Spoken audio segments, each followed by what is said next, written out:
ভালোবাসেন না, আল্লাহ আপনাকে মহব্বত করেন না, আপনি কষ্টে আছেন, এটা হচ্ছে আল্লাহ আপনাকে ভালোবাসেন, এটা বোঝার অন্যতম একটি লক্ষণ। আপনি কষ্ট থাকলেই বুঝবেন যে আল্লাহ তাআলা হয়তো আপনার গুনাহ মাফ করাচ্ছেন, অথবা আল্লাহ পাক রব্বুল আলামিন আপনার মর্যাদা বৃদ্ধি করে দিচ্ছেন। সুতরাং নারীদের জীবনে যদি এই 4টি কষ্ট থাকে, তাহলে বুঝে নিবেন যে আল্লাহ পাক রব্বুল আলামিন আপনাকে ভালোবাসেন, আপনাকে মহব্বত করেন, এবং এই কষ্ট দিয়ে আল্লাহ পাক রব্বুল আলামিন আপনার মর্যাদা বৃদ্ধি করে মৃত্যুর সাথে সাথে আপনাকে জান্নাত দিতে চাচ্ছেন। নাম্বার 1, 1 নাম্বার হচ্ছে মানুষের অন্যায় সমালোচনা। আপনি কোনো কাজ করেন না, কিন্তু মানুষ আপনাকে মিথ্যা অপবাদ দিচ্ছে, আপনাকে মানুষ গালিগালাজ করছে, মানুষ আপনাকে অপবাদ দিয়ে আপনাকে হেয় প্রতিপন্ন করছে, ক্রিটিসাইজ করছে। যদি এরকম দেখেন, তাহলে মনে করবেন আল্লাহ আপনাকে ভালোবাসে।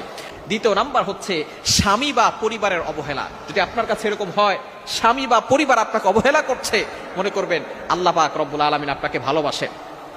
আসিয়া আলাইহিস সালাম, সে ফেরাউনের কাছে ছিল, ফেরাউন তাকে